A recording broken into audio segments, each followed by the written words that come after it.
अच्छा ये बताइए कि कितने अरसे से आप इस एक्सपोर्ट के बिज़नेस में हैं? देखिए मुझे ये मैंने स्टार्ट 20 दिसंबर 2020 को मैं वापस आया था और जैसे मैं वापस आया हूँ तो फिर मार्च 2021 में मार्च में मैंने स्टार्ट कर दिया था इसको एक्सपोर्ट। तो वापस कहाँ से आए थे? वापस मैं आया था कोरिया से। कोरिया में क्या कर रहे थे? कोरिया में मैं as a testing and commissioning engineer था। एक वो हाइड्रो पावर्स हैं वो बिजली बनाते हैं वो लोग ना, तो वहाँ पे एक्साइटेशन सिस्टम होता है, तो उसकी डिज़ाइनिंग उसके ऊपर काम करता था बेसिकली।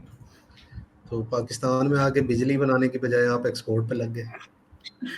नहीं वो बिजली ये बिजली भी बनाई जा सकती है, लेकिन ये बहुत बड़े प्रोजेक्ट ना, आपको पता है वो फाइनेंस और ये चीज़ें जो है बहुत मतलब लंबे काम है ये, तो बेहतर वही समझा जो अपनी मेरी एक एक क्राइटेरिया था, जो एक शौक था, बस उसी के ऊपर था मैंने कि बस यही करना है मैंने। तो एक्सपोर्ट पहले से आती थी या सीखी कहीं से? असल में मुझे भावना तो थी, क्योंकि मैं इंटरनेशनल मार्केट में काम करता रहा हूँ थोड़ा बहुत, तो मुझे भावना तो थी कि लोग क्या कर रहे हैं, किस तरह हो रही है, इसके इसके वेज क्या हैं। फिर चूंकि मैं टेस्टिंग एंड कमीशनिंग में था, तो वहाँ से भी मुझे पता था, हम डिफरेंट लोगों से सामान लेते थे, बाइंग करते थे, और हमें अपनी टेस्टिंग के लिए चीज़ें चाहिए होती थी, तो वो कुछ जो कॉन्ट्रैक्टर्स होते थे, तो उनको देख देख के थोड़ा बहुत नॉलेज तो मुझे था।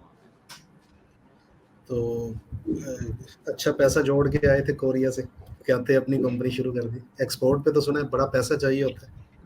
अ, देखिए पता क्या बात है इसके ना, ऐसी बात नहीं है, पैसे बहुत ज़्यादा तो नहीं मैं लेके आया था, बड़े लिमिटेड फंड्स थे जो मैं लेके आया था साथ। बात ये है कि आप कह सकते हैं कि एक्सपोर्ट के लिए बहुत पैसे चाहिए, क्योंकि ज़ाहिर बात है आपकी क्लाइंटेज बहुत बड़ी, इंटरनेशनल मार्केट बहुत बड़ी है, आपने काम करना होता है इंटरनेशनल मार्केट में ना, तो फिर वहाँ पे क्या होता है कि पैसे तो डेफिनेटली ज़्यादा चाहिए होते हैं, लेकिन ये डिपेंड करता है आपकी प्रोडक्ट के ऊपर। सबसे जो इम्पोर्टेंट चीज़ है ना वो आपकी प्रोडक्ट है, आपकी प्रोडक्ट की वैल्यू क्या है। तो जो इंटरनेशनल मार्केट में जो लोग काम करते हैं ना, वो पैसे आपको वैसे ही एडवांस दे देते हैं, अगर आपका ट्रस्ट बिल्ड हो जाए उनके साथ, तो समझे आपके एडवांस के ऊपर ही काम करते हैं, तो आपको अपने पास से कम पैसे लगाने पड़ते अच्छा, दो तरह के लोग होते हैं, एक होते हैं जो सोच के नौकरी छोड़ते हैं कि मैंने ये करना है, और दूसरे हैं। ये होते हैं जो छोड़ के सोचते हैं कि मैंने क्या करना है। आप उनमें से कौन सी किस्म में से हैं? अच्छा मेरे मेरे केस में ना थोड़ा सा डिफरेंस है यहाँ पे। मुझे मुझे पता था कि मैंने कुछ ना कुछ करना है, मतलब मुझे ये बात अपनी पता है कि मैं किसी ना किसी जगह पे ना, मैं बहुत कैलकुलेटेड बंदा हूँ, अपनी ज़िंदगी में कैलकुलेशंस बहुत ज़्यादा है मेरी। ये मेरी अभी मुझे भी नेक्स्ट स्टेप पे ये करना है, उससे नेक्स्ट स्टेप पे ये करना है, तो मैंने मतलब मुझे ना कैलकुलेशंस अच्छी खासी है मेरी।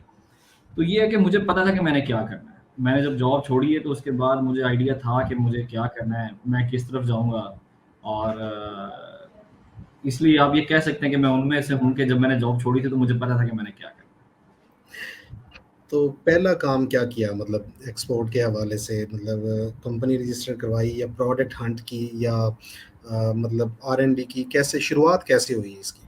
है। अच्छा देखिए होता पता है क्या है, मेरा तो ये मानना है कि अच्छा मेरा बड़ा बिलीव है ना, कैलकुलेटेड तो मैं हूँ, लेकिन मेरा यकीन है कि अल्लाह की ज़ात जो करती है ना, करना उसी ने होता है, रास्ते वो आपको खुद ब खुद ना बना देता है। आपकी सोच में जो चीज़ें नहीं भी होती तो वो चीज़ें भी वो करना शुरू कर देता है। अब हुआ ऐसे बेसिकली कि मैं जब वापस आया तो आने के बाद मेरे पास ज़ाहिर बात है, मुझे पता था कि मैंने मेरा ना इम्पोर्ट पे ज़्यादा फोकस था कि मैं चीज़ें मंगवा सकता हूँ चाइना से। लेकिन ये हुआ जब मैं आया हूँ यहाँ पे, तो मैंने ना देखा कि यार लेदर की जो आइटम्स है ना, इसमें बड़ी जान है। मैंने ग्रुप्स वगैरह ज्वाइन की भी किए हुए थे, कुछ बाहर भी मैं देखता रहता था यार कि कौन, मतलब मैं चीज डिफरेंट चीज़ों का एनालिसिस करता रहता था कि कौन सी प्रोडक्ट के ऊपर काम किया जा सकता है, ये कितने की आ रही है।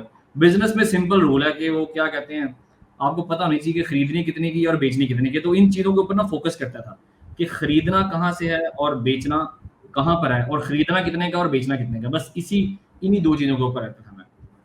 तो हुआ ये कि मैंने लेदर बैग्स जो थे, उसके ऊपर थोड़ा वर्किंग थी मेरी, वो मैंने देखा भी था किसी को काम करते अपने एरिया के इर्द-गिर्द जो है ना, जो लोग थे, हमारे फैमिली एक रिलेटिव थे, तो वो भी इसके ऊपर काम करते थे। तो बस उन्हीं से डिस्कशन हुई, उन्हीं से बात की, तो मैंने फिर इंटरनेशनल मार्केट में इसकी सर्चिंग शुरू कर दी, तो मुझे लगा कि इसके ऊपर काम किया जा सकता है।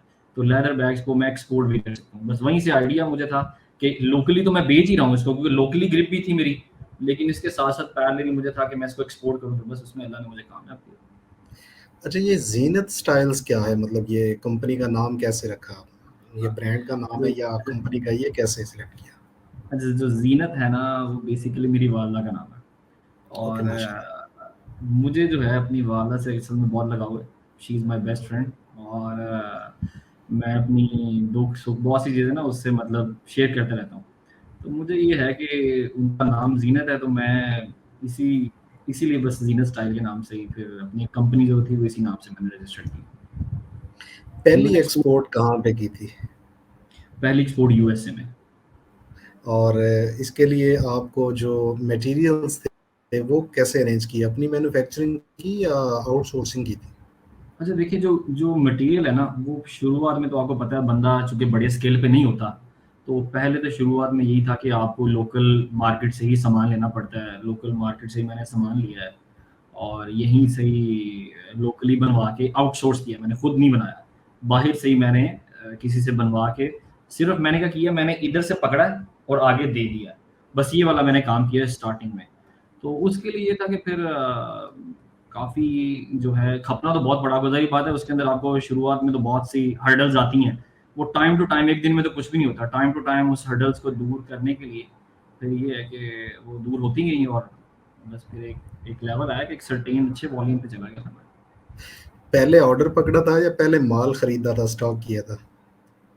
नहीं, नहीं, पहले ऑर्डर पकड़ा था। और ऑर्डर पकड़ने के लिए चैनल क्या इस्तेमाल किया? मतलब क्लाइंट के साथ कैसे राब्ते में आए और कैसे उसको सैटिस्फाई किया कि वो आपसे माल खरीदे?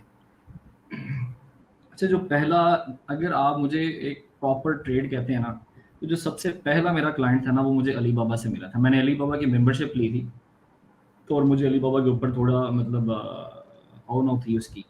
तो अलीबाबा की जब मैंने मेंबरशिप खरीदी है ना, तो जो पहला मेरा जो क्लाइंट था वो मुझे अलीबाबा से मिला था।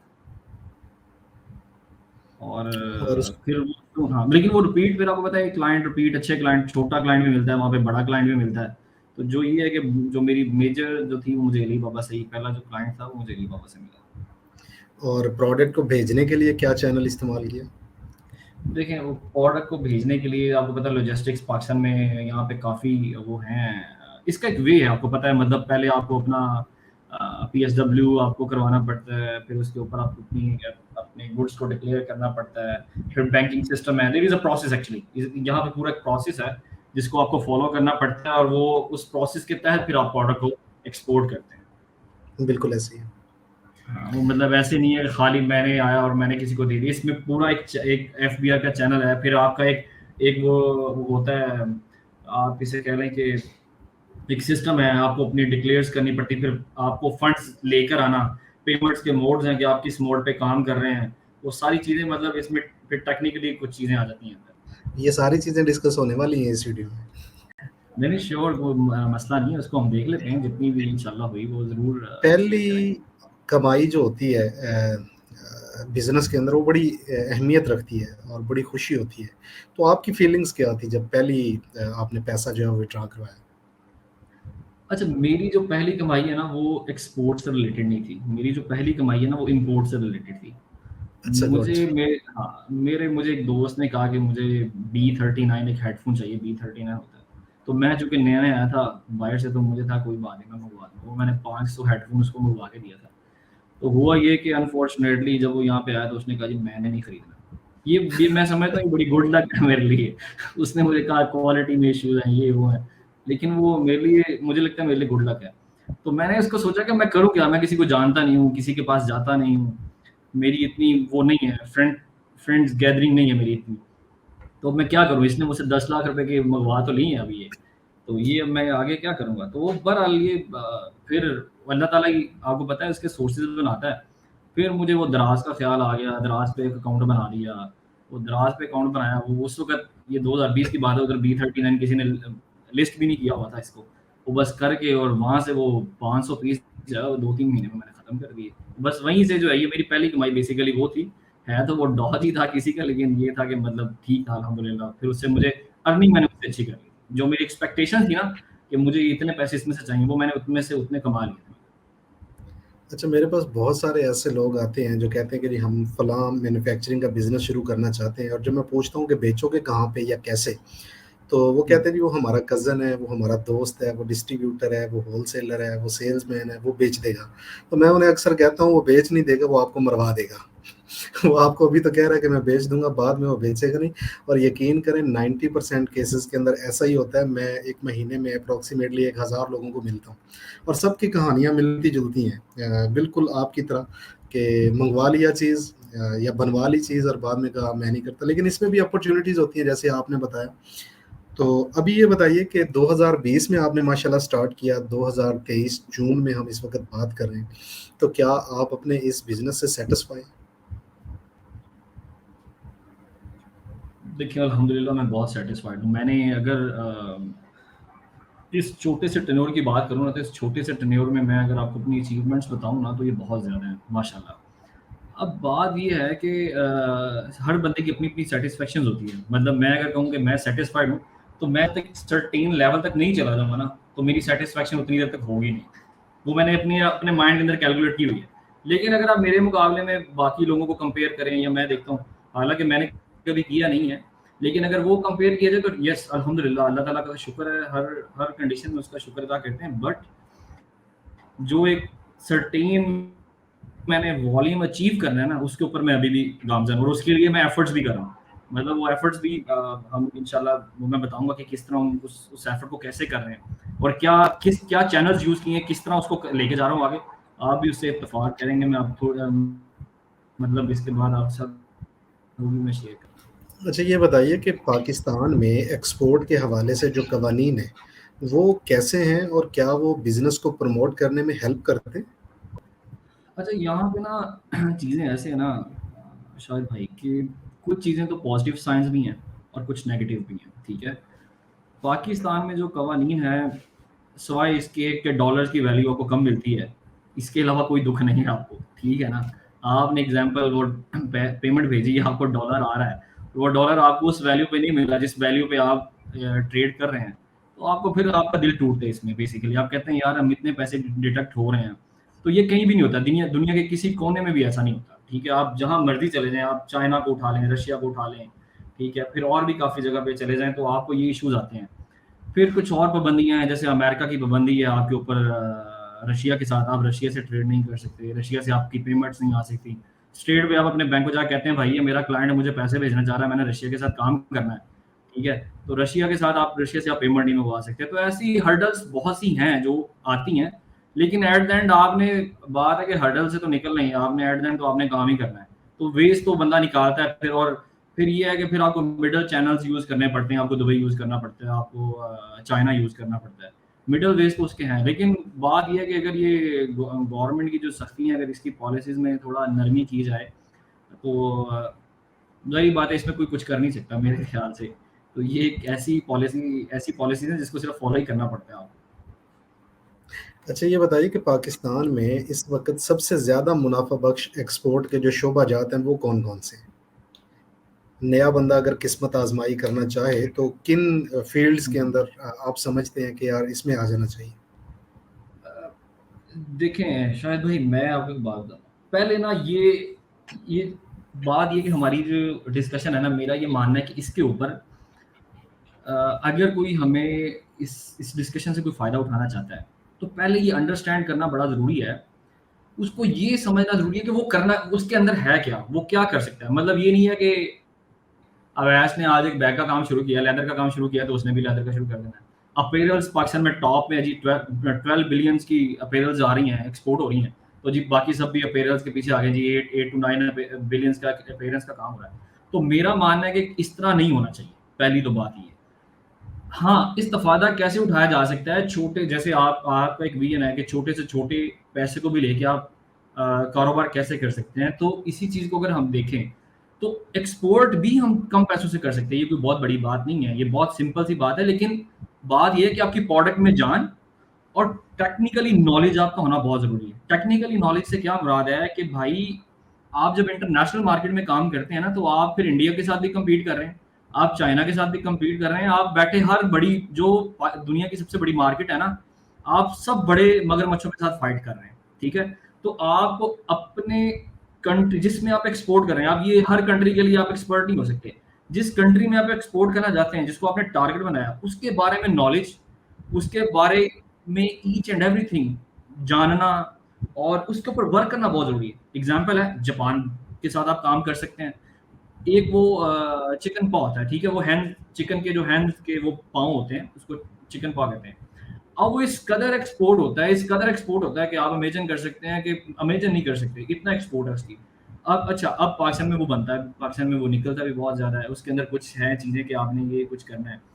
मतलब क्या से कहते हैं, फ्रोज़न है, उसको फ्रोज़न एक रखना है, एक डिग्री तक आपने उसको रखना है। अच्छा, हर कंट्री में उसका अलग-अलग सिनेरियो है, जापान में उसका अलग है। आप हम चाइना को पूरा नहीं कर सकते, इतनी एक्सपोर्ट है उसकी कि हम चाइना को पूरा नहीं कर सकते, ठीक है? अब ये है कि ये डिपेंड करता है कि आप क्या काम कर रहे हैं और किस कंट्री में कर रहे हैं, उस कंट्री के ऊपर आप अपनी स्टडी करें। और छोटे से छोटा बंदा भी काम कर सकता है। पाकिस्तान में बेतहाशा आइटम्स हैं, जिनके ऊपर काम किया जा सकता है। अगर आप पूछते हैं कि बहुत मुनाफा बख्श काम है, तो पेरल्स तो है ही है, लेकिन अब कौन इतनी बड़ी इंडस्ट्री लगाएगा? कोई भी नहीं लगा सकता। तो आप छोटे-छोटे काम कर सकते हैं ना, छोटा कस्टमर भी बैठा हुआ है।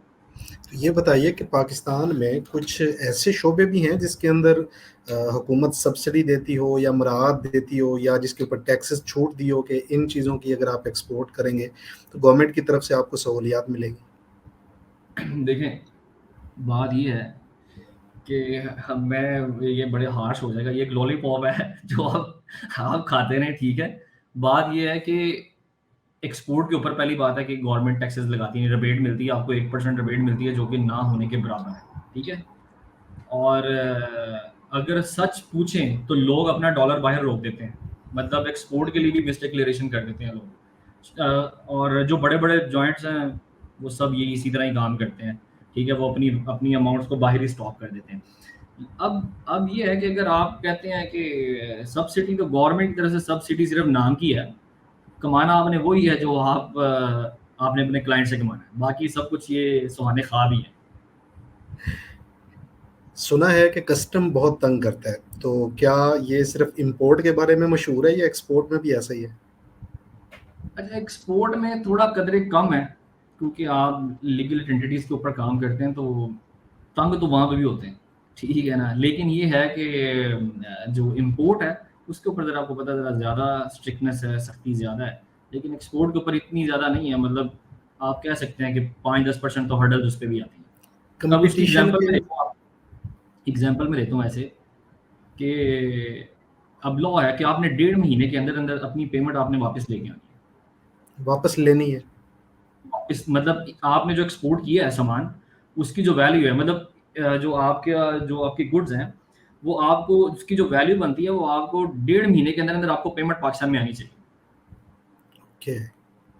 ये सबसे पहली स्ट्रिक्टनेस है। इसको थोड़ा लूज़ करना चाहिए, क्योंकि क्लाइंट्स ऐसे भी होते हैं कि आप उनके साथ अच्छे रिलेशनशिप हैं। 3 माह भी लग सकते हैं, 6 माह भी लग सकते हैं, 4 माह भी लग सकते हैं।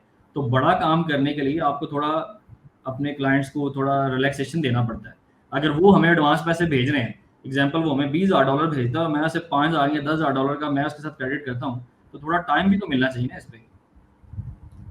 ये बताइए कि कंपटीशन के इस दौर के अंदर क्लाइंट्स को कैसे ढूँढा जाता है? मतलब कि जिनके एक्सपीरियंसेस हैं या जिनके बिज़नेसेस एस्टेब्लिश हैं, वो तो बड़े आराम से कह सकते हैं कि शायद भी ये तो कोई मुश्किल नहीं है, ये आसान है।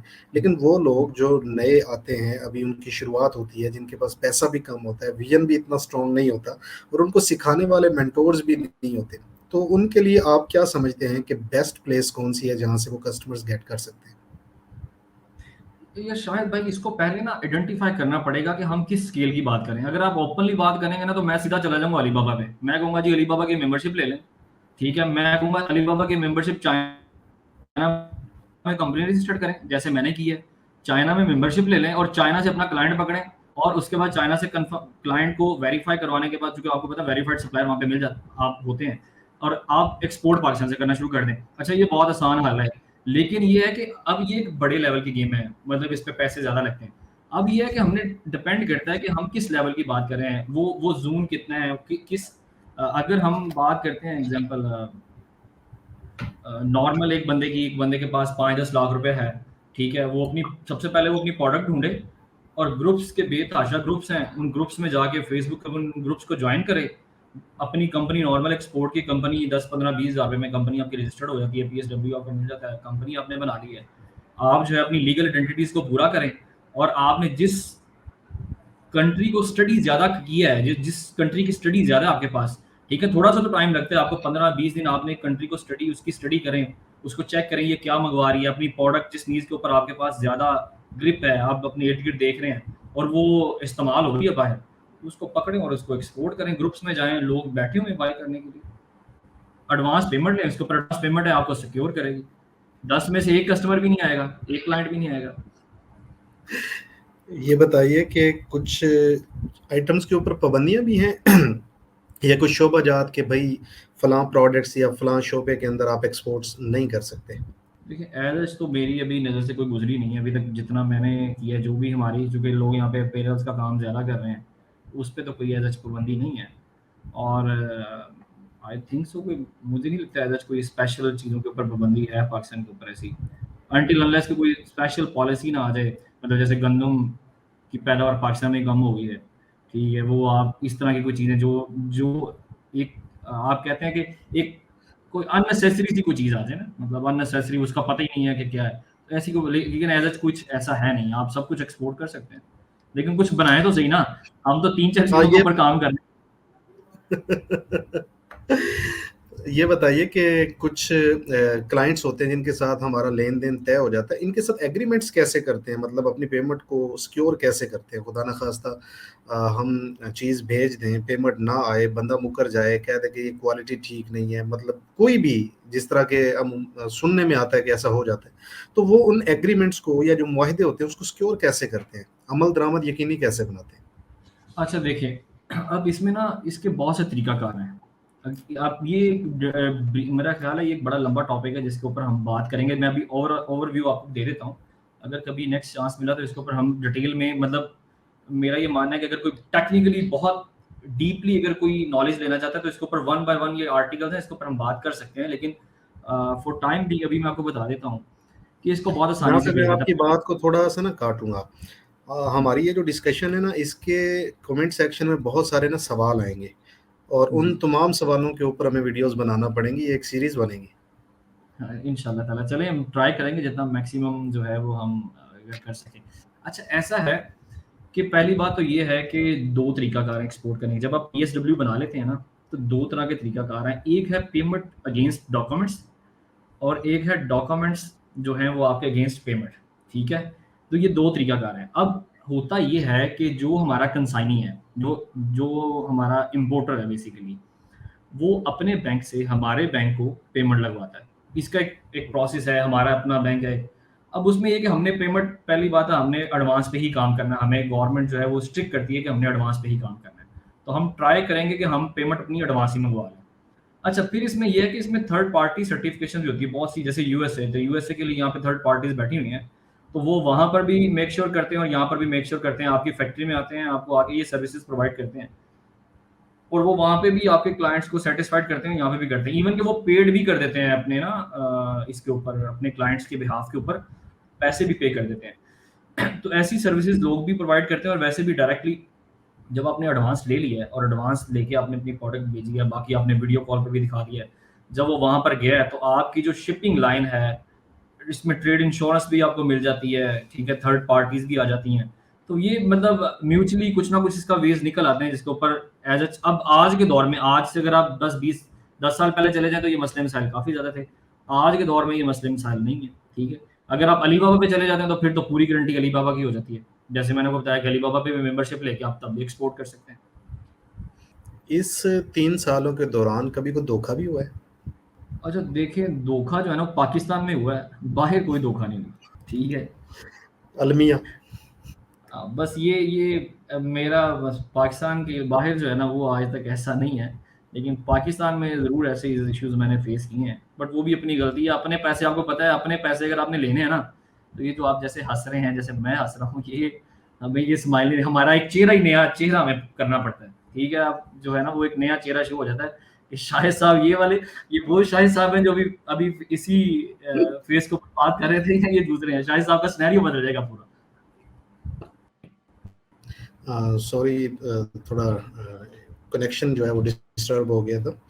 अच्छा ये बताएं कि पाकिस्तान से जब आप अपनी प्रोडक्ट्स भेजते हैं तो यहाँ से कुछ सर्टिफिकेशंस भी होती हैं कि ये सर्टिफिकेट रिक्वायर हैं, डॉक्यूमेंट्स रिक्वायर हैं कस्टमर को, जिसको आप चीज़ भेज रहे हैं? देखिए, जो मेडिकल इक्विपमेंट्स है ना, उसके लिए तो सर्टिफिकेट चाहिए होते हैं, ठीक है? जैसे सर्जिकल के सामान है, आपको पता है सियालकोट हमारा भरा भरा पड़ा हुआ है, और वो ये लोग काम करते बहुत हैं ज़्यादा। एक्चुअली। हाँ, तो उसमें कुछ इंटरनेशनली अगर आप अमेरिका के साथ काम कर रहे हैं, तो आप उनका वहीं पे ही एक वो बना हुआ है, एक एक अदारा है, तो वहीं से आपको सर्टिफिकेट चाहिए होते हैं अगर आप मेडिकल इक्विपमेंट्स ले जाते हैं। लेकिन एज सच अगर आप लेदर में जाते हैं, तो लेदर में भी ये है कि लेदर की प्योरिफिकेशन के लिए एक सर्टिफिकेट मिलती है कि ये प्योर लेदर है। वो आप अपनी ऑथेंटिसिटी के लिए, आपका क्लाइंट सेटिस्फाइड रहे, एज सच ज़रूरी तो नहीं है, लेकिन आपका क्लाइंट सेटिस्फाइड रहे, तो आप वो साथ लगा देते हैं। लेकिन ये ज़रूरी नहीं है, मेडिकल में ये ज़रूरी है। आप अनटिल अनलेस आप एक्सपोर्ट नहीं कर सकते जब तक आपके पास वो सर्टिफिकेशंस ना हो। आप सिर्फ एक्सपोर्ट करते हैं या पाकिस्तान में भी भेजते हैं? नहीं, मैं पाकिस्तान में भेजता हूँ। पाकिस्तान के बहुत बड़े नाम हैं जिनको मैं सेल आउट करता हूँ, लेडीज़ हैंडबैग। ब्रांडिंग करके देते हैं उनको? मैं बिल्कुल ब्रांडिंग करके देता हूँ। ओके, तो उसके लिए आप चैनल क्या इस्तेमाल करते हैं, मतलब पाकिस्तान में सेल करने के लिए? असल में क्या कहते हैं, शायद भाई मैं आपको सच बात बताऊँ, मेरी कंज़प्शन इतनी ज़्यादा है, मुझे आज तक कभी ज़रूरत ही नहीं पड़ी क्लाइंटेज बढ़ाने की। आपको एक मज़े की बात बताऊँ, मतलब मैंने अपनी फैक्ट्री को अगर डेली बेसिस पे 200 पीसेज़ की प्रोडक्शन लगाई है ना, तो मेरे पास ऑर्डर होता है 500 पीसेज़ का डेली का। मैंने उसको 400 किया तो मेरे पास शॉर्टेज ऑर्डर है। होता है 800 का पर डे का। मतलब मुझे कभी मार्केटिंग की, यकीन करेंगे कि मुझे ज़रूरत पड़ी ही नहीं है। मतलब मैं अपने फील्ड से बाहर ही नहीं निकला। मुझे ये होता है कि मैंने अपने क्लाइंट्स को पूरा कैसे करना है, ठीक है? अब अगर आप केयरफोर पे चले जाएँ, मतलब ये एक बड़ा ब्रांड है पाकिस्तान का, ये दुबई का ब्रांड है। तो आप चले जाएँगे वहाँ पे, आपको ज़ीनत स्टाइल के बैग्स मिलेंगे। तो मैं उनके साथ ही लड़ाइयाँ चल रही होती हैं कि आपने पीओ, आपके 4 मिलियन के पीओ डिलीट हो गए जी, आपके 10 मिलियन के पीओ डिलीट हो गए हैं। तो बात है, मैं तो अपने क्लाइंट्स को पूरा यहीं पे नहीं कर पाता। अच्छा, दूसरा ये है कि मैं पाकिस्तान से थोड़ा इसलिए भी वो करता हूँ, कम करता हूँ कि अब इंटरनेशनली चूँकि क्लाइंट्स बहुत ज़्यादा बढ़ गए हैं, तो अब ये होता है कि उन्हीं के ऊपर ज़्यादा वर्क किया जाए। और आपको पता है डॉलर्स का जो है वो नशा एक अलग तरह का है पीकेआर की निस्बत। तो वो ये है कि वहाँ कोशिश ये होती है कि ज़्यादा एक्सपोर्ट किया जाए, ज़्यादा जो है वो डॉलर्स में काम किया जाए। तो आपकी वेबसाइट भी है, हमारी वेब बताना चाहेंगे? जी, जी, ये zenithstyles.pk है। ये स्क्रीन के ऊपर नज़र आ रहा है, आप इसको देख सकते हैं। और ये बताइए, आपके फेसबुक पेजेस और यूट्यूब चैनल्स भी हैं? ये मेरे जो है ना फेसबुक के पेजेस हैं, लेकिन यूट्यूब का चैनल जो है ना वो जीनत स्टाइल का नहीं है, वो दूसरी कंपनी है ना, इसका जो टेक्नोलॉजी वाला है उसके हैं। लेकिन ये कि जीनत स्टाइल का कोई यूट्यूब चैनल नहीं है, इसके पेजेस वगैरह चलें, हैं। ये दोनों आप मुझे व्हाट्सएप कर देंगे, मैं इसको स्क्रीन पे डाल दूंगा, दोनों को, मैं पेजेस को भी और वो उसको भी। और कोई टेलीफोन मैं नंबर देना चाहेंगे, अगर कोई रब्ता करना चाहे तो आपकी कंपनी से रब्ता कैसे हो सकता है? चलें, वो भी मैं आपसे शेयर कर देता हूँ। अच्छा, पाकिस्तान में दो बड़े मसाइल जो हैं वो हर मैन्युफैक्चरर जो है वो फेस करता है, आपने भी किए होंगे, उनसे कैसे निपटा आपने? नंबर वन, लेबर प्रॉब्लम्स, कि स्किल्ड लेबर नहीं मिलती, और मिलती है तो बड़ा तंग करती है, और बिलखसूस सियालकोट के अंदर तो बहुत प्रॉब्लम है। और दूसरा क्वालिटी, कि क्वालिटी को कैसे कंट्रोल किया आपने, कि इसको एक्सपोर्ट क्वालिटी बनाया कैसे? अच्छा, मैं ना आपको इसके बारे में ना थोड़ा-सा मतलब बताता हूँ अपनी प्रोडक्ट के बारे में, और फिर मैं आपको ये दोनों आपके क्वेश्चंस का, इससे बड़ा जो मसला है ना, वैसे मैं आपको बता दूँ ये तो अपने मसले हैं। इससे बड़ा मसला जो है वो रॉ मटेरियल का है। रॉ मटेरियल का यहाँ पर आना, वो बहुत बड़ी एक डिस्कशन है। उसको मैं चैम्बर में भी हाइलाइट करने की पूरी कोशिश कर रहा हूँ। उसमें ये है कि जैसे हमें हमारी जो गुड्स हैं बेसिकली हम रॉ स्टफ जो हमें चाहिए होता है, तो वहाँ पर यहाँ पर इम्पोर्ट करने के लिए हमें ना टीटी नहीं लगवाने देते, या नॉर्मली आपने सुना होगा डॉलर मायने जाते। बेसिकली हमारा मेरा जो जो था ना, मेरा क्या बल्कि काफ़ी लोगों को जो भी एक्सपोर्टर है उनका यही था कि जो हमारे डॉलर बाहर पड़े हैं या जो बाहर हमें क्लाइंट देता है, हम डायरेक्टली वो चाइना में या जहाँ से हम सोर्स कर रहे हैं आइटम्स वहाँ से मंगवा लेते हैं, और वहाँ पे लगवा देते हैं, ताकि वो डॉलर पाकिस्तान में ये ना हो कि पाकिस्तान में आए फिर हम यहाँ से भेजें। तो हमें कोई ऐसा भेज का रास्ता बताया जाए कि जिससे क्या है कि हम जब जो हमें रॉ मटेरियल इंपोर्ट करना है कि उसके लिए हमारे पास फैसिलिटेशंस हो। खैर ये एक बड़ा मसला है, इसके ऊपर हम बाद में डिस्कशन करेंगे। अभी आपके जो 2 क्वेश्चन है लेबर का, अच्छा ऐसा है कि ये वाक़ई आपकी बात काफ़ी हद तक दुरुस्त तो है। लेकिन मैं चूँकि खुद ग्राउंड लेवल पे जाके इन चीज़ों को देखता नहीं हूँ, ठीक है? मेरे पास सुपरवाइज़र्स हैं और एक टीम है प्रॉपर। और क्योंकि मैंने अपनी ज़िंदगी में एक चीज़ ज़रूर की थी कि मैंने डिपेंडेंट नहीं होना। जब भी मैं डिपेंडेंट होऊँगा ना, तो इसका मतलब, तो मैंने अपने आप को इंडिपेंडेंट करने के लिए मैंने सुपरवाइज़र्स रखे, टीम रखी और अपना एक टास्क रखा। अब उस टास्क के ऊपर बजाय इसके कि मैं उनको सैलरियों पे रखता, मैंने उनको जो है ना एक स्पेसिफिक टारगेट दे दिया कि भाई कि इतने बैग बनाओगे तो इतने पैसे ले लेना तुम। ठीक है? तो वो अपनी जो उनको अपनी ज़रूरत थी, वो बजाय ये कि वो सैलरीज़ पर होते, अब चूँकि मैंने कन्वर्ट कर दिया, कुछ हाफ़ लोगों को तो मैंने सैलरीज़ पर ही कन्वर्ट कर दिया। लेकिन मेजॉरिटी जो है वो अभी भी मेरे पास जो है वो टारगेट्स के ऊपर ही काम कर रहे होते हैं कि भाई जी ये इतने बैग आपने एक दिन में निकालने हैं और इतने पैसे आपके बन गए। तो लेबर से थोड़ी-सी इस बारे में थोड़ी जान छूट जाती है, लेकिन अनटिल अनलेस कि कोई ना कोई मसले-मसाइल तो उनके चलते रहते हैं। और सेकंड क्वेश्चन था आपका क्वालिटी का, तो क्वालिटी में मैं ना कंप्रोमाइज़ खुद भी नहीं करता। मैंने क्यूसी के लिए स्पेशल टीम रखी हुई है, ठीक है? वो लोग क्या करते हैं कि वो मतलब literally there is no compromise, 0% compromise है मेरा। मैं रॉ मटेरियल भी बहुत क्वालिटी का बाय करता हूँ और बाकी अपनी स्पेशल टीम, जिनको मैं एक स्पेशल टीम बनाई हुई है, जिसको मैं 4 लोगों की टीम है, उनको जो मैं पैसे पे करता हूँ, स्पेशली सिर्फ़ क्यूसी चेक करने के करता हूँ। इसके अलावा मतलब मैं उसमें कंप्रोमाइज़ नहीं करता किसी किस्म का। तो इसलिए आज तक मुझे हुए हैं शुरुआत में सैंपलिंग के अंदर इश्यूज आ जाते हैं। हर क्लाइंट का डिफरेंट, इंटरनेशनली जब आप काम करते हैं ना, तो हर क्लाइंट डिफरेंट डिफरेंट टाइप्स का होता है, तो आ जाते हैं, लेकिन अल्हम्दुलिल्लाह 80-90% ये होता है कि मेरी प्रोडक्ट पास हो जाती है। पाकिस्तान के अंदर अगर हम चमड़े की बात करें, जो रॉ चमड़ा है, जैसे कि अभी कुर्बानी आ रही है, यहाँ पे खालें इकट्ठी होंगी, वो बहुत सस्ती हैं। पाकिस्तान में जो आपको रॉ मटेरियल्स चाहिए, वो उस क्वालिटी के क्यों नहीं मिल पाते जो कि होने चाहिए? क्या इसकी प्रोसेसिंग महंगी है, मुश्किल है या कारखाने नहीं हैं? और दूसरा ये जानना चाहूँगा, क्या आपको जो मतलूबा रॉ मटेरियल्स चाहिए, इसके लिए माइक्रो फैक्ट्रीज़ भी लगाई जा सकती हैं? अच्छा, ये जो आपका क्वेश्चन है ना, देखें ये आप ना बहुत बड़े-बड़े पिलर्स उखाड़ रहे हैं बेसिकली ठीक है। अब आप ये जो चीज़ें कह रहे हैं ना, ये मुमकिन है, सब मुमकिन है। देखें क्यों नहीं मुमकिन? छोटी-छोटी फैक्ट्रीज़ भी बन सकती हैं, सब कुछ लग सकता है। अब बात ये है कि हमने हमने काम करना है इंटरनेशनल मार्केट में, compete करना है इंटरनेशनल मार्केट को, और महँगी एक्सेसरीज़ लेकर आप ये काम नहीं कर सकते। तो मजबूरन आपको क्या करना पड़ता है? चाइना में जाना पड़ता है। अच्छा, यहाँ पर अलमिया हमारा ये है कि हम लोग जो है ना, फ्यूचर का नहीं सोचते। हम पाकिस्तान का ट्रेंड है, हम लोग ना दिहाड़ी का सोचते हैं कि आज हमने कमाना है, इतना कमा लेना है, आज हमारी 5-10 हज़ार की दिहाड़ी लगी है जी, ओके जी, अल्हम्दुलिल्लाह, ठीक है। हम फ्यूचर के बारे में नहीं सोचते कि लॉन्ग टर्म में क्या होगा। आज अगर मैं रेट टू रेट जाऊँ, 1 साल में कुछ ना कमाऊँ, नो प्रॉफिट नो लॉस पे जाऊँ, तो 1 साल के बाद मेरे साथ कितना क्लाइंटेज जुड़ा होगा, मैं कितने लोगों के साथ काम कर रहा होऊँगा, ये लोग नहीं सोचते। लोग बस ये सोचते हैं कि आज मैंने घर में 5,000 रुपए की दिहाड़ी लगा के मैंने लेके जानी है बस, और उसके ऊपर वो बड़ा खुश होते हैं। तो ये बिज़नेस थॉट नहीं है, ये बिज़नेस मतलब मेरा नहीं मानना कि ये बिज़नेस सोच है। दिहाड़ी और लॉन्ग टर्म बिज़नेस डिफरेंट है। अगर आप छोटी-छोटी फैक्ट्रीज़ की बात करें, तो बिल्कुल लगाई जा सकती है, क्यों नहीं लगाई जा सकती? ठीक है? मैं आपको मेरे पास एक बैग है, उसका एक एक एक आर्टिकल है। मैं होपफुली अब मेरे पास कोई लड़का नहीं है, तो मैं सैंपल आपको मँगवा के दिखाता कि उसकी एक्सेसरीज़ यहाँ पे ईज़िली बन सकती हैं, और पाकिस्तान में इतनी इम्पोर्ट की जाती है वो एक्सेसरीज़, भाई वो यहाँ पे भी बन सकती हैं बहुत आसानी से। कोई मसला नहीं है उसके अंदर, कोई इश्यू नहीं है उसके अंदर। तो यहाँ पे फैक्ट्रीज़ बनाई जाती हैं, अब और जो मेरा आप, जिस जी, जी। जी। चलें, इस पे इंशाल्लाह एक और प्रोग्राम करेंगे और माइक्रो फैक्ट्रीज़ जो लेदर की हैं, वो लगवाने की कोशिश करेंगे। मैं ये जानना इंशाल्लाह। चाहता हूँ कि अब थोड़ी देर के लिए मैं बच्चा बन के, अनाड़ी बन के कुछ सवालात करना चाहता हूँ।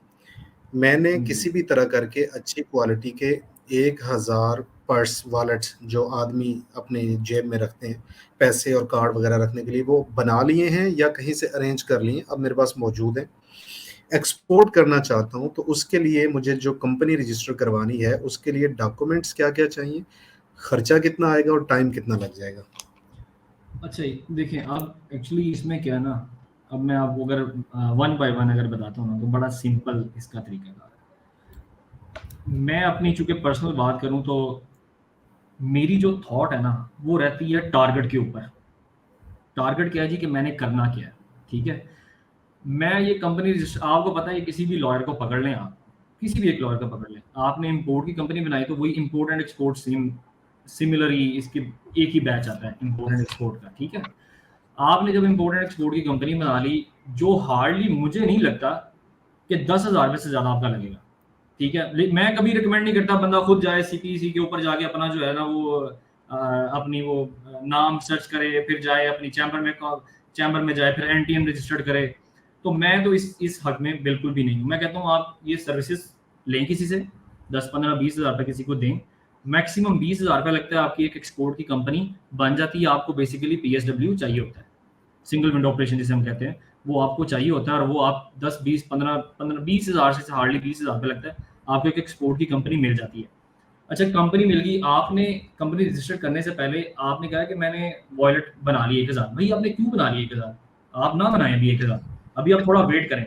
आप उन पर्सेस की टेक्निकली नॉलेज तो ले लें, ये यूट्यूब भरा पड़ा है, थोड़ा सा आप उसकी प्रोडक्ट की क्वालिटी के ऊपर चले जाएं, ये डिज़ाइन कौन सा बिक रहा है मार्केट में, क्या है, अलीबाबा को सर्च कर लें, मेड इन चाइना को सर्च कर लें, 1688 को कर लें, फिर यूएसए के ग्रुप्स में, लेदर के ग्रुप्स को ज्वाइन करें, वहां पर एक्सपोर्ट के बेतहाशा ग्रुप्स अभी बने हुए हैं, उनको ज्वाइन करें। वहां पर देखेंगे कौन सी प्रोडक्ट जो है लोग जो है इंटरनेशनली डिमांड करें। फिर एक एक कंट्री को पहले एक कंट्री को अपने माइंड में रखें। अभी सब पूरे ओवरऑल पूरी सारी दुनिया को छोड़ दें, आप चले जाएंगे अफ्रीका को पकड़ लें। अफ्रीका में बड़ी अच्छा बायर आपका अफ्रीका में बैठा हुआ है।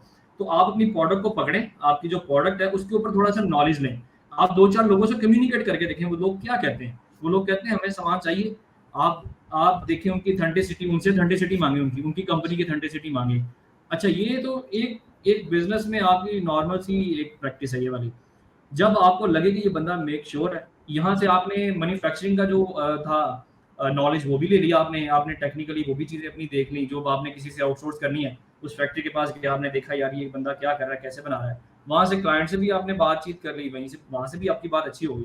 तो इन दोनों का एक पैरेलली आपके पास कोई नॉलेज आ जाएगा, और फिर आप कंपनी रजिस्ट्रेशन की तरफ जाएँ, पीएसडब्ल्यू की तरफ जाएँ। और इसकी भी बेतहाशा है, इसके ऊपर भी हम एक टॉपिक बना लेंगे। पीएसडब्ल्यू के बाद आपने प्रैक्टिकली हम बता देंगे कि भाई आपने एक शिपमेंट बनानी है, तो एक शिपमेंट के अंदर अगर आप कहेंगे तो मैं 5 से 10 मिनट की आपके लिए एक ऐसा बना दूंगा जिसमें फिजिकली शिपमेंट को प्रिपेयर करने के बाद फिजिकली से लेके हमारी जो हमने पीएसडब्ल्यू में एक्टिव करने के पीएसडब्ल्यू में उसको पीएसडब्ल्यू के अंदर उसको डिक्लेयर करने के बाद हमने एक्सपोर्ट कैसे करना है, कौन से सोर्सेज हैं, तो मैं 5-10 मिनट की आपको वो वीडियो बना के वो भी एक ट्यूटोरियल दे देंगे कि लोग आसानी से देख के उसको कर सकते हैं।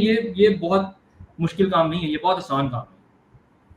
बिल्कुल, मैं ये चाहूँगा कि ये आप वीडियो मुझे ज़रूर दें।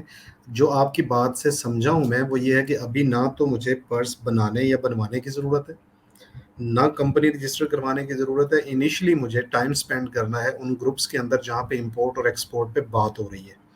जहाँ पे बहुत बहुत सारे एक्सपर्ट लोग ऑलरेडी बैठे हुए काम कर रहे हैं, उनकी बातों से समझना है, सीखना है, और उसके बाद क्लाइंट हंटिंग की तरफ जाना है। जब ऑर्डर मिलता है या मिलने की तवक्को हो जाती है, उसके बाद हमने प्रोडक्ट को बनाना है या बनवाना है, और तभी हमने अपनी कंपनी रजिस्टर करवानी है। आपको क्या लगता है कि एक एवरेज बंदा कितने टाइम के अंदर इन ग्रुप्स में रह के ये सारी चीज़ें सीख सकता है? ये आपके पैशन के ऊपर डिपेंड करता है। आप चाहें तो 12-12 घंटे, 20-20 घंटे फेसबुक यूज़ करने की बजाय आप अपने टारगेट को अचीव करें। आप जाएँ ग्रुप्स के अंदर, आप एक दिन में भी ढूँढ सकते हैं, ये आपके माइंड के ऊपर है, आपकी आपके टेक्निकली नॉलेज के ऊपर है। तो आप ये तो डिपेंड करता है, और कुछ अल्लाह की मेहरबानियाँ भी होती हैं हर बंदे पे। मुझे लगता है कि आप 15-20 दिन में आप टारगेट कर लेते हैं। देखिए ये पता है मैं जो बात कर रहा हूँ, ये मैं पता है किन लोगों की बात कर रहा हूँ? जो लोग 2, 4, 5, 10 लाख से काम शुरू करना चाहते हैं। अगर किसी के पास हैंडसम कैपिटल है तो मैं तो डायरेक्टली रिकमेंडेड करूँगा कि अलीबाबा के ऊपर चले जाएँ। कुछ सोचे समझे कुछ भी किए बगैर, भई जाएँ अलीबाबा के ऊपर। और अगर कुछ लोग जो हैं वो कर सकते हैं, मतलब अफ़ोर्ड कर सकते हैं इसको, चाइना में कंपनी बना के वहाँ पे अलीबाबा की मेंबरशिप, तो इससे तो अच्छी और चीज़ कोई नहीं है। पाकिस्तान के लिए भी बेहतर है, वो पाकिस्तान के हक़ के लिए भी बेहतर है, और आपकी क्लाइंटेज भी बहुत ज़्यादा बढ़ जाती है वहाँ पे। आपसे बात करके बड़ा अच्छा लगा, और उम्मीद करता हूँ कि ये देखने और सुनने वालों के लिए काफ़ी हेल्पफुल होगी। जब ये वीडियो अपलोड हो जाएगा तो इसके लिंक मैं आपको भेजूँगा, तो इसके कमेंट सेक्शन में थोड़ा-सा आपको टाइम गुज़ारना पड़ेगा, ताकि लोग अगर जो सवाल जवाब कर रहे हैं, उसके मुताबिक हम नेक्स्ट वीडियोज़ जो हैं वो बना सकें। और आपका मज़ीद मुझे जी। टाइम भी चाहिए होगा, हफ़्ते बाद दे दें, 10 दिन बाद दे दें, 15 दिन बाद दे दें। तो इंशाल्लाह इसको कंटिन्यू रखते हैं इस सिलसिले को।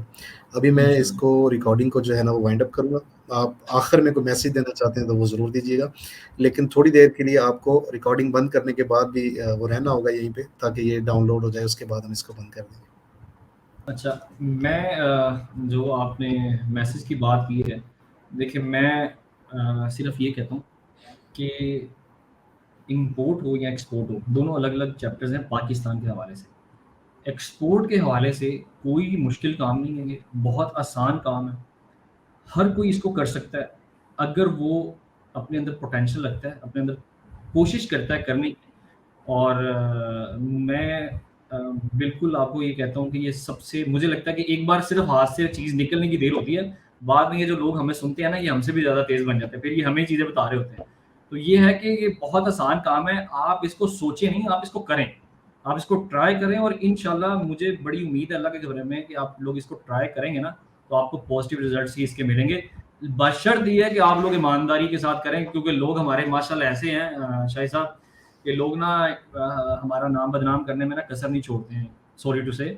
बट लोग क्या करते हैं, पेमेंट्स एडवांस मंगवा के भी और फिर बहुत से मसले मसाइल बनते हैं, जो कि बड़ी गलत चीज़ें हैं। तो ये ट्राई ज़रूर करना है कि जो भी काम करें आप ये ज़रूर सोचें कि एज़ अ पाकिस्तानी आपने पाकिस्तान का नाम भी रोशन करना है। तो खाली ये नहीं है कि इसकी बैड इमेज की तरफ जाएँ, आप पेमेंट्स मंगवाएँ, आप इस काम को देखें, लोग ट्रस्ट करते हैं, बाहर के जो लोग हैं ट्रस्ट करते हैं, आपको ट्रस्ट बनाना पड़ता है और पॉज़िटिव ही कोशिश करें कि पॉज़िटिव तरफ ही जाएँ। एक ये बताइए, कोई ऐसा तरीकाकार हम कर सकते हैं कि एक लाइव डेमो दे सकें किसी भी बंदे को कि यार एक्सपोर्ट कैसे की जाती है, मतलब किसी एक प्रोडक्ट को लेके पहले उसकी क्लाइंट हंटिंग जो है वो दिखा सकें, फिर हमने कैसे प्रोडक्ट को मैनेज किया, कैसे हमने पार्सल बनाया, उसको कैसे वो उधर एक्सपोर्ट किया, हमने लॉजिस्टिक्स क्या इस्तेमाल की, वगैरह वगैरह। यानी जैसे होता है कि किसी बंदे के हाथ से निकालना चीज़, क्या ये मुमकिन है कि हम कोई लाइव डेमो दे सकें ऐसा? शायद साहब हम ना बिल्कुल ये डेमो दे सकते हैं, 2 तरह के डेमो हैं। एक तो मेरा रनिंग बिज़नेस है, वो कहेंगे तो उसके अंदर से मैं तो लाइव डेमो मैं आपको लाइव क्लाइंट पकड़ के हुँ। लाइव मतलब उससे कम्युनिकेशन दिखाऊंगा आपको कि ये मेरी कम्युनिकेशन है, ये मैंने क्लाइंट को लिया और मैं आपको अपनी प्रोडक्ट बेच के दिखाऊंगा और मैं यहाँ से भेज के पेमेंट रिसीव करके पूरा आपको डेमो दे दूंगा। एक तो ये है। दूसरा ये है शायद साहब, एक और चीज़ बड़ी इंपॉर्टेंट है, चूंकि हम बहुत एक कम्युनिटी है ना, बिजनेस की कम्युनिटी है। अगर हम लोग कोशिश करें ना, हमने करनी है बेसिकली ट्रेड, जरूरी नहीं है कि हम पाकिस्तान से ही बैठ के पाकिस्तान की चीजें बेच रहे हैं, ये भी जरूरी नहीं है। फॉर टाइम बिंग आपको पता है हमारे पास इतनी प्रोडक्ट नहीं है, हम इतनी हुँ, चीजें हुँ, हुँ। मैन्युफैक्चरिंग नहीं कर रहे।